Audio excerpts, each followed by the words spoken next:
34? ये सिर्फ एक नंबर नहीं है, पता है, पूरे 34 साल। इतने सालों से हमारी एजुकेशन पॉलिसी में कोई बड़ा बदलाव नहीं हुआ था। लेकिन अब इतने लंबे इंतजार के बाद एक बहुत बड़ा बदलाव आया है। हम बात कर रहे हैं नेशनल एजुकेशन पॉलिसी 2020 की। और देखिए, ये कोई छोटा-मोटा अपडेट नहीं है।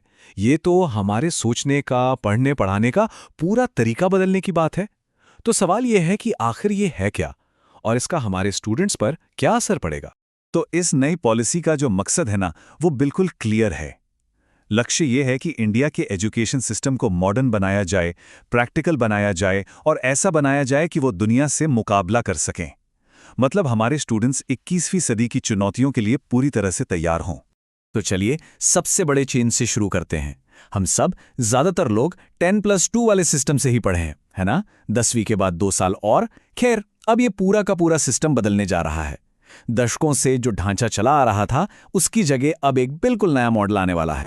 और ये नया मॉडल है 5+3+3+4। चलिए इसको समझते हैं। पहले 5 साल मतलब फाउंडेशनल स्टेज। इसमें बच्चों पर किताबों का बोझ नहीं होगा, बल्कि वो खेल खेल में एक्टिविटीज से सीखेंगे। ये अपने आप में एक बहुत बड़ा बदलाव है ना? फिर अगले 3 साल यानी प्रेपरेटरी स्टेज, जहां बच्चे चीजों को एक्सप्लोर करेंगे, एक्सपेरिमेंट करेंगे। उसके बाद आता है मिडिल स्टेज, जहां से कोडिंग और वोकेशनल ट्रेनिंग जैसी प्रैक्टिकल चीजें शुरू हो जाएंगे। और आखिर के जो 4 साल हैं सेकेंडरी स्टेज, वो स्टूडेंट्स को आज़ादी देंगे कि वो गहराई से सोचें और अपने इंटरेस्ट के हिसाब से सब्जेक्ट्स चुनें। लेकिन देखिए, ये सिर्फ स्ट्रक्चर का बदलाव नहीं है, ये तो पूरी की पूरी सोच को बदलने की कोशिश है। एक तरह से एक क्रांति है। तो चलिए जरा और गहराई में जाते हैं और देखते हैं कि ये पॉलिसी स्टूडेंट्स को सीखने की असली आज़ादी कैसे देती है। यहाँ 3 बहुत बड़े रिफॉर्म्स हैं, इन पर ध्यान देते हैं। पहला, क्लास 5 तक जो पढ़ाई होगी वो मदर टंग या लोकल भाषा में होगी। जरा सोचिए, छोटे छोटे बच्चों के लिए अपनी भाषा में कॉन्सेप्ट समझना कितना कितना आसान हो जाएगा। दूसरा, वो जो साइंस, कॉमर्स, आर्ट्स की मोटी मोटी दीवारें थी ना, उन्हें गिरा दिया गया है। मतलब अब आपके पैशन और आपकी पढ़ाई के बीच कोई रुकावट नहीं। और तीसरा, एग्जाम सिस्टम, उसे भी बदला जा रहा है। ये सीधी सीधी चुनौती है उस रट्टा मार कल्चर को जिसकी हम सब हमेशा से शिकायत करते आए हैं। ये जो अकादमिक आज़ादी की हम बात कर रहे हैं, ये स्लाइड उसे बिल्कुल साफ साफ दिखाती है। देखिए, पुराने सिस्टम में तो आप बंधे हुए थे, लेकिन अब अगर किसी स्टूडेंट को फिजिक्स के साथ म्यूजिक पढ़ना है या केमिस्ट्री के साथ बेकिंग सीखनी है, तो बिल्कुल उसे इसकी पूरी आज़ादी होगी। अच्छा, एग्जाम का नाम सुनते ही हम सब के मन में एक डर, एक टेंशन आ जाती थी, है ना? तो अब कोशिश ये है कि इस डर को ही खत्म कर दिया जाए। बोर्ड एग्जाम अब रटने पर नहीं, बल्कि कॉन्सेप्ट्स की समझ पर जोर देंगे। और तो और, स्टूडेंट्स को साल में 2 बार एग्जाम देने का ऑप्शन भी मिलेगा, ताकि वो अपना स्कोर सुधार सकें। और रिपोर्ट कार्ड, वो अब सिर्फ नंबरों का एक कागज नहीं होगा, बल्कि स्टूडेंट की स्किल्स और ओवरऑल डेवलपमेंट का एक आईना होगा। चलिए अब स्कूल से आगे बढ़ते हैं और कॉलेज की दुनिया में चलते हैं, जहां जो बदलाव हैं वो शायद और भी बड़े और क्रांतिकारी हैं।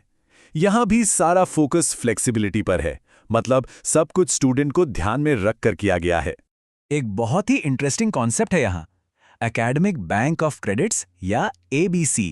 इसे ऐसे समझिए कि ये आपकी पढ़ाई का एक डिजिटल लॉकर या बैंक अकाउंट है। आप कोई कोर्स करेंगे तो उसके क्रेडिट्स यानी पॉइंट्स इस बैंक में जमा होते जाएंगे और बाद में आप इन्हीं क्रेडिट्स को जोड़कर अपनी डिग्री पूरी कर सकते हैं।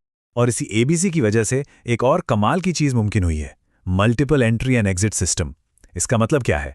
इसका मतलब ये है कि अगर किसी स्टूडेंट को, मान लीजिए किसी भी वजह से 1 साल बाद पढ़ाई छोड़नी पड़ती है, तो उसकी वो 1 साल की मेहनत बेकार नहीं जाएगी। उसे एक सर्टिफिकेट मिलेगा। 2 साल पूरे किए तो डिप्लोमा मिलेगा। और सबसे बड़ी बात यह है कि वो कुछ सालों बाद वापस आकर अपनी पढ़ाई ठीक वहीं से शुरू कर सकता है जहां छोड़ी थी। तो स्कूल के इस नए स्ट्रक्चर से लेकर कॉलेज के इस फ्लेक्सिबल सिस्टम तक, ये जितने भी छोटे बड़े बदलाव हैं, इन सब के पीछे का बड़ा आइडिया क्या है? आखिर ये सब किया क्यों जा रहा है? और इसका जवाब इस पॉलिसी के अपने शब्दों में ही है। इसका असली मकसद सिर्फ डिग्री बांटना नहीं है।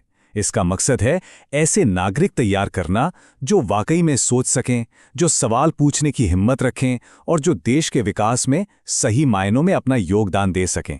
देखिए, कागज पर तो ये पॉलिसी एक क्रांति से कम नहीं लगती, है ना? लेकिन एक अच्छी पॉलिसी बनाना एक बात है और उसे जमीन पर उतारना, देश के हर स्कूल, हर क्लासरूम तक पहुंचाना, वो एक बिल्कुल अलग और बहुत बड़ी चुनौती है। तो सबसे बड़ा सवाल यही बचता है कि क्या ये शानदार प्लान हकीकत में बदल पाएगा। खैर, इसका जवाब तो हमें आने वाला वक्त ही बताएगा।